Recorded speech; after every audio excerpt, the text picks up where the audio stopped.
Good afternoon students. पिछला जो video हमने आपको सेंड किया उसमें हमने टॉपिक पढ़ा था फोटोसिंथेसिस के बारे में। आज जो हम वीडियो आपको सेंड कर रहे हैं उसमें हमारा टॉपिक होगा experiment to show that sunlight is necessary for photosynthesis. यानी कि फोटोसिंथेसिस प्रोसेस के लिए सनलाइट का होना नेसेसरी है। विदाउट सनलाइट फोटोसिंथेसिस की प्रोसेस कंप्लीट नहीं होती है। वो हमको इस एक्सपेरिमेंट के थ्रू जो है वो प्रूफ करना है।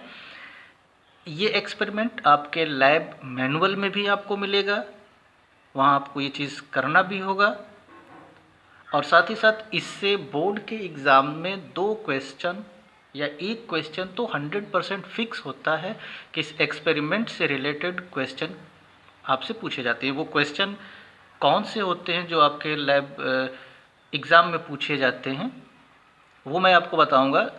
स्टेप बाय स्टेप आपको एक्सपेरिमेंट भी बताऊंगा कि कैसे कैसे इसमें क्या करना होता है, जिससे आप ये प्रूफ करेंगे कि फोटोसिंथेसिस प्रोसेस के लिए लाइट का होना या सनलाइट का होना जो है वो नेसेसरी है। उससे पहले एक बार फिर से बैक जाते हुए कि फोटोसिंथेसिस क्या है, इसमें क्या बनता है, क्या कैसे इसमें जो है वो कौन सी चीज़ स्टोर होती है, थोड़ा सा बैक चलते हैं। हमने बताया था कि फोटोसिंथेसिस एक प्रोसेस होता है जिसमें प्लांट कार्बन डाइऑक्साइड, जो कि आप लोअर क्लास से भी पढ़ते आ रहे हो, कार्बन डाइऑक्साइड और प्लस वाटर को यूज़ करके in the presence of sunlight और क्लोरोफिल के प्रेजेंस में C6H12O6 ग्लूकोज और प्लस ऑक्सीजन, इन चीज़ों का जो है वो फॉर्मेशन करता है। तो फोटोसिंथेसिस की प्रोसेस जब होती है तो उसमें कार्बन डाइऑक्साइड वाटर के हेल्प से सनलाइट और क्लोरोफिल के प्रेजेंटेशन में प्लांट ग्लूकोज C6H12O6 और प्लस ऑक्सीजन का क्या करता है, फॉर्मेशन करता है। अब इसमें कुछ पॉइंट इसको बताने के लिए मैंने क्यों बताया वो पॉइंट आपको बताऊं कि प्रोसेस जो होता है प्लांट में फोटोसिंथेसिस की, वो मोस्टली प्लांट के कौन से पार्ट में होता है, प्लांट के लीफ में होता है, क्योंकि लीफ में ही क्लोरोप्लास्ट होता है और क्लोरोप्लास्ट के अंदर क्लोरोफिल प्रेजेंट होता है। तो मैक्सिमम फोटोसिंथेसिस की प्रोसेस जो होती है वो लीफ के अंदर कंप्लीट होती है। और लीफ के अंदर जो फूड बनता है बाय प्रोसेस ऑफ फोटोसिंथेसिस वो ग्लूकोज होता है C6H12O6। अब जो ग्लूकोज बनता है प्लांट उसका अपने बेसिक फंक्शन में यूटिलाइज करता है। जैसे हम लोग फूड लेकर के यूटिलाइज करते हैं, उससे एनर्जी लेते हैं, ठीक वैसे ही प्लांट ग्लूकोज बना करके उसका अपने कामों में यूटिलाइज करता है। जो एक्स्ट्रा ग्लूकोज उसके पास बच जाता है, सब कुछ खर्च करने के बाद जो उसके पास एक्स्ट्रा ग्लूकोज बचता है वो ग्लूकोज लीफ के अंदर प्लांट स्टार्च के फॉर्म में स्टोर करके रखता है। यानी कि अगर हम ये हमको बताने का पीछे रीज़न ये था कि अगर लीफ के अंदर स्टार्च प्रेजेंट है तो इसके मतलब कि वो कौन सा फॉर्म है, वो ग्लूकोज ही इकट्ठा होकर के पॉलीफॉर्मिक कंडीशन में ग्लूकोज ही स्टार्च का क्या कर रहा है, फॉर्मेशन कर रहा है। यानी अगर हम स्टार्च की बात कर रहे हैं तो इसके मतलब कि हम किसके बारे में बात कर रहे हैं, ग्लूकोज के बारे में बात कर रहे हैं कि ग्लूकोज ही इकट्ठा होकर के और स्टार्च का क्या करता है, फॉर्मेशन करता है।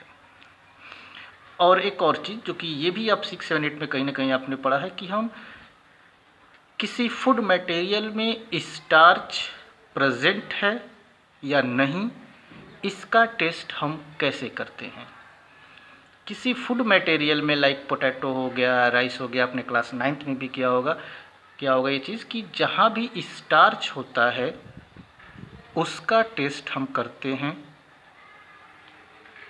आयोडीन सॉल्यूशन से। आयोडीन सॉल्यूशन, किसी फूड मटेरियल में स्टार्च प्रेजेंट है कि नहीं, इसका टेस्ट किससे होता है? आयोडीन सॉल्यूशन से। कैसे? फूड मटेरियल के ऊपर अगर हम आयोडीन की सॉल्यूशन डालते हैं, 2 बूंद या 3 बूंद या 2 से 3 ड्रॉप डालते हैं, तो वो सब्सटेंस अगर ब्लू या ब्लैक में कन्वर्ट हो जाता है तो इसके मतलब कि उस फूड मटेरियल में स्टार्च प्रेजेंट है।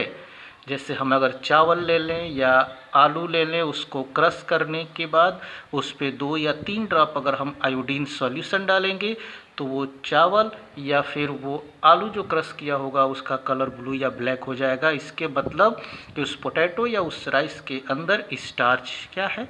प्रेजेंट है। तो स्टार्च के प्रेजेंट होने का मतलब वो ब्लू या ब्लैक हो रहा है तो इसका मतलब स्टार्च है। और अगर स्टार्च है तो इसके मतलब ये हुआ कि स्टार्च कौन सा फार्म होता है? स्टार्च ग्लूकोज का ही क्या होता है? फार्म। जो भी एक्स्ट्रा होता है ग्लूकोज, लीफ उसको स्टार्च के फार्म में अपने अंदर क्या करता है? स्टोर करके रखता है। ये मैंने आपको एक्सपेरिमेंट से पहले इसलिए बताया क्योंकि इसकी आपको वहाँ जरूर इतना चीज़ आपको बस 2-3 पॉइंट यहाँ पे ध्यान रखना है कि फोटोसिंथेसिस प्रोसेस में जो फूड बनता है वो ग्लूकोज बनता है। प्लांट एक्स्ट्रा ग्लूकोज को अपने अंदर स्टार्च के फॉर्म में हम रखते हैं। अगर हम कहीं भी स्टार्च के बारे में बात कर रहे हैं इसके मतलब कि वो क्या है? एक्स्ट्रा ग्लूकोज ही है। और स्टार्च का टेस्ट हम आयोडीन सॉल्यूशन से करते हैं। आयोडीन सॉल्यूशन स्टार्च को ब्लू या ब्लैक में क्या करता है? कन्वर्ट कर देता है। अब जो भी एक्सपेरिमेंट हमको पढ़ना है इसमें मैक्सिमम 2 या 3 एक्सपेरिमेंट देखेंगे कि फोटोसिंथेसिस जब प्रोसेस होती है तो उसके कौन कौन से कंडीशन हैं या क्या क्या जरूरी उसके रॉ मटेरियल जरूरी होता है। जैसे हम आज क्या पढ़ने जा रहे हैं कि फोटोसिंथेसिस प्रोसेस के लिए सनलाइट का होना नेसेसरी है। वैसे ही एक अगले एक्सपेरिमेंट में हम ये पढ़ेंगे कि फोटोसिंथेसिस प्रोसेस के लिए कार्बन डाइऑक्साइड का होना ज़रूरी है, या फोटोसिंथेसिस प्रोसेस होता है तो उसके लिए क्लोरोफिल का होना ज़रूरी है। तो ये सारी चीज़ें जो हैं हम एक एक करके अभी अगला वीडियो जो हम आपको सेंड करने जा रहे हैं क्योंकि इसमें टाइम ज़्यादा हो गया, तो अगला वीडियो जो है हम बाई स्टेप वाइज ये बताएंगे कि फोटोसिंथेसिस प्रोसेस के लिए सनलाइट का होना नेसेसरी है। विदाउट सनलाइट फोटोसिंथेसिस की प्रोसेस नहीं होगी। Wait for the next video.